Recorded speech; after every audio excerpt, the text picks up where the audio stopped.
Kia ora, ko Coco toko ingoa me Jessica Lee Hansel rānei. He wahine Māori au I te taha o tōku māma mō ngā whānau a Muriwa ki mea kingi hoki. Ko ngā pui tōku iwi ko Ngāti Pōpoto tōku hapu, ko Mokunuia rangi tōku mārai. Ko whakarongo rua te maunga, ko utukura te awa, no hāmoa ahau no Tiamani, hoki I te taha o tōku pāpa, e toru oku mahi, he kai taurima ahau, he kai tohi, me te kai whakatangitangi, hoki.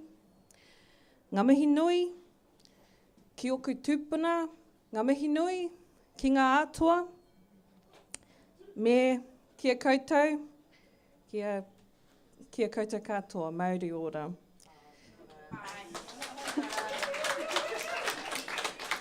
For those of you who are like, I was just saying, giving you my history, telling you about my mountain and my river and where I'm from in Aotearoa, and my ancestry on my father's side, which is German Samoa, just basically setting the tone to like default equal.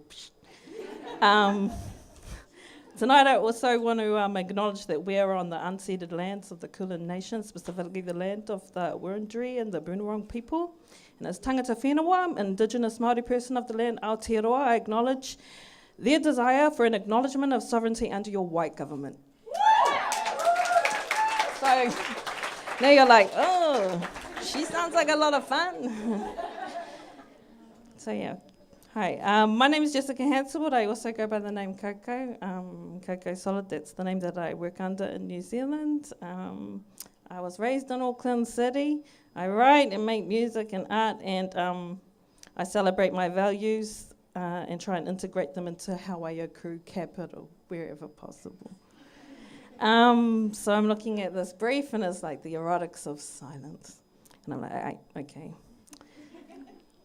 You know, and I'm like, refer to notes. And it's kind of like your first page is like, don't fuck it up. And you think I'm joking. So I'm like, okay, erotics. What do I think of when I think of erotic? Well, you know, I'm normal, so I think of Erotic City by Prince, and I'm like, okay. You know, because I show some goddamn respect. And silence is a bit different. Like, I think of the attempts to silence and erase the identities of anybody who doesn't fit into certain regimes. So you've got the erotics of silence. It's kind of, to me, is like sexy murder. But that's kind of like how governments work, right? Historically, governments want to make murder look sexy, so we continue to invest in their regimes. Well, I'm not talking about really heroes and villains because of my multicultural background and because of how I've assembled in this life. It's not heroes and villains and men and women, white and brown, masculine, feminine. I don't really know how to do that. Essentially, when we're talking about feminism, I think we're talking about the deactivation of systems that we've come to embody through a lack of information, permission, or opportunity. And those three things are what I pursue in this life in order to empower my people. And I was thinking about formative things that form your feminism when you're younger, and I was thinking, me and my cousin were playing a video game, a Pong, you know, the two bars are like, and the balls are going, and he had this console, and it was privy to freezing, like in the middle of a game. So we were going hard and playing, and then the game freezes. He just hit it, and it froze. And he was like, damn. Well, I think we both know who won that game. And I was like, the game froze, so no. And he goes, yeah, but if you look at how you're positioned. He's like, there's no way that you would have been able to make that shot anyway.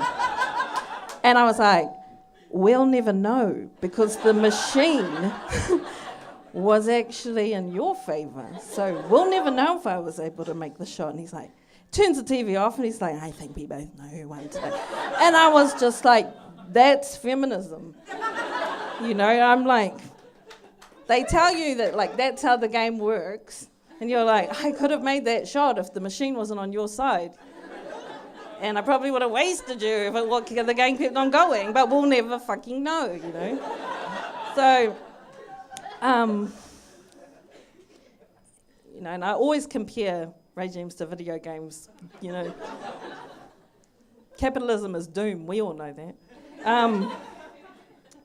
So yeah, feminism for me is an intuitive thing, and I came to it late in terms of it being a white binary. I was born into a natural feminism, which is mana wahine toa, in terms of the Māori understanding of it, which basically just means you're lit from the get-go.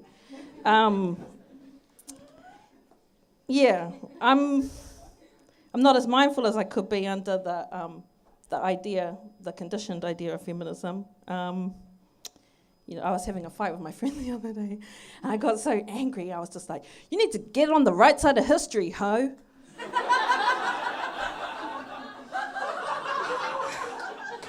And I could have edited that statement, but I think we just need to focus. And we just need to acknowledge that the aroha was there, which brings me to the next point about aroha. Aroha is the Māori concept of love and energy that we give one another as a family. And your sense of family within Māoridom is a lot broader than a traditional gene pool. Your community is your whānau, your family. I imagine from the buzz that I've sensed here tonight that many of you are among your family right now, kind of like the selected version. And aroha is infinite. It's not coveted like Gollum, you know, and it's not prized as capital, and it is always available, and it's easier to earn from others because it's so abundant. You don't actually, you know, it's just kind of like the default setting between you and other people. And the more aroha you give away, as opposed to a sense of loss, the more it gathers unto itself. And that's how I see empathy also, that the more you give away, the more you accrue. And a way to express aroha effectively is in your listening and your offering and your exchanging of stories. And this brings me to what I think is essential, not just because of my own love affair with language, my own intense relationship with it, but I do think that stories are the meaning of life. And Western psychology and nihilism and rationality, they all urge us to abandon our tendency to self-mythologize and build up narratives around ourselves. You know, go and see a counselor, it's like, you need to break the story, you need to break the chains. I'm like, that's true. But story is important in many cultures and subcultures because it's how identities have survived genocide and daily attempts to break us every fucking day. And the Indigenous people of this country have survived the political obliteration of the British because of their oral culture being 60,000 years old, and you cannot break a spirit like that as much as you can try. You know, that's what I think. And I was just talking to Caroline today about how people will talk, you know, they sense the cheapness of the story. They think that when I say that's who we are, that's how it all began, it's all embedded in story, you might get a mansplainer who's like, I don't think so, mate. You know, it's like, actually, it all began with the Big Bang. That's what, you know, that's what it's all about. And I'm like, how'd you hear about the Big Bang? I'm like, did you collect data and put them into a series of sentences that kind of gave you a clear picture of what happened? I'm like, that's a story, biatch, you know.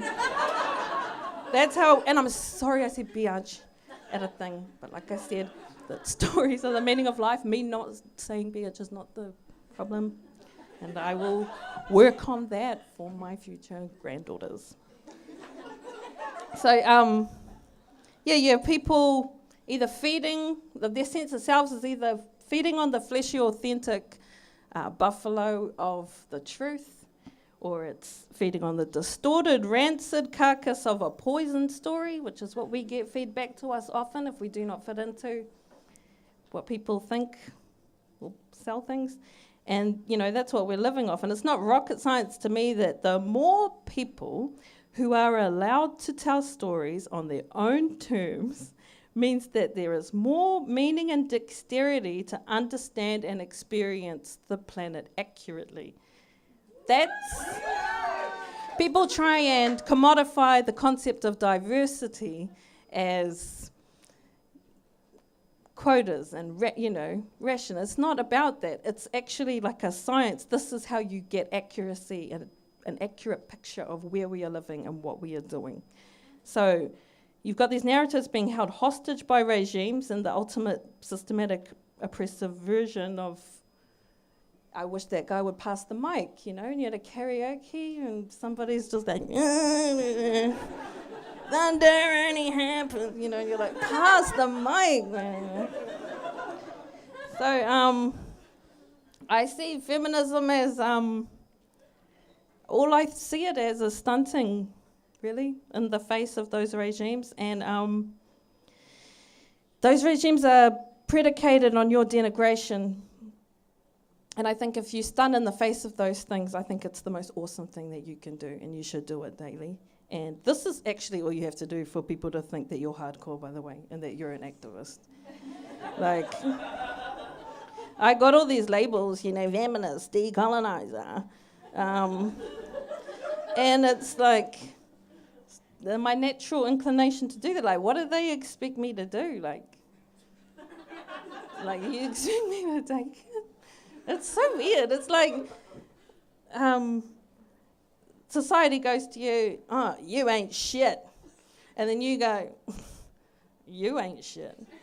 And then it's like, wow, there's a real Renaissance woman right there. And I'm like, okay. That's honestly how I feel. I feel like it's like I'm really not that hardcore. I just am like, all I did was go, you ain't shit. And I had an American friend when I was overseas, and she had this awesome saying. She would just be like, what's the weather like in Grazietown? And that's how I feel with like the patriarchy. I'm like, what's the weather like in patriarchy town? Like these things, they'll slit a woman's throat for a nickel, and they'll sell her body back to her, and they'll tell her it's ugly. They don't give a shit about you. They don't give a shit about you. Patriarchy doesn't care that it was my turn to beat my cousin in Pong. It doesn't care. It doesn't care that he won. But we kind of come to the idea of entitlement as well. Like, I have to acknowledge that my sense of entitlement, some of it from my ancestors, some of it built in, some of it taken from the atmosphere I live in, some of it steeped in the privileges that I've had in this life, of which I've got many. Entitlement only comes from assuming that it's yours, or taking it and giving yourself permission to take it when it's kept from you. It's like, I'm a Māori German Samoan girl. I was raised in South Auckland in New Zealand. I was raised in a low-income family. And this really surreal thing happened when I was 10, and my grandmother won the lottery. And I got the best of both worlds in that I entered new territories and economies and class systems and subsets with full awareness of what was happening to me. Because, my father was like, we're getting educated today. He was very blatant. And so I was witness to my privilege. And it was very transparent in my family what was happening. And we were very open about the fact that we were moving out of a situation. And it was only, very small by some people's standards, but it was revolutionary for, I would not be standing here in Melbourne going, well, this is what I think, everybody, without that. And it's always stayed with me, not being ashamed to acknowledge both my misfortunes and my privileges with equal honesty. And it's how I navigate privilege, and I think it's so important for people to do that, that you should never pretend that these things were bestowed on you because you were a spore in the atmosphere who was just so brilliant, Please. And I follow this dude called DJ Rizla on Twitter, and he has a really beautiful tweet. And it's amplify voices, share power, respect boundaries, decline ownership. And you amplify the less mobilized to protect them from erasures and silencing. So if I'm here saying to you that stories are the meaning of life, they are what gives life, then you have to, by that rationale, you have to agree that the silencing and erasing of voices, aka taking away someone's power to tell a story, is death. That's death. And I know what that feels like. And it's why I'm so passionate about that particular subject. Because I know what it's like to have your story under threat constantly. And you have to defend it every day. So you should never trust a monumental legacy who holds those stories hostage from everyone else. Meaning that you should always make sure that your leaders are reluctant, because if they're too keen, they're destined to become feral about their position, and they are not in it for the right reasons. And defining what power is now up to women. Because thousands of years ago, I can't believe I keep bringing it back to Pong. I got to talk to my cousin about that day. But if you're being real about it, thousands of years ago, the screen froze. And we've been stuck in that game for a long time. And now I feel like suddenly the game's back on. And we have leverage, a sonic leverage, and we have events like this in which we can gather and speak bluntly and honestly about the things that we want to achieve and also the things we're not achieving and why that might be. And it's our time as wahine, as women and people who align with the beliefs of women, to define and speak for ourselves what that identity is. And, knock the ball back. Well, not back to backtrack because it will be numb. Maybe flick it off screen or something. So you can dismantle the whole game and we can play something else. And I hope this talk's going all right, Caroline. I think about contexts like this as well, of which I'm not always comfortable.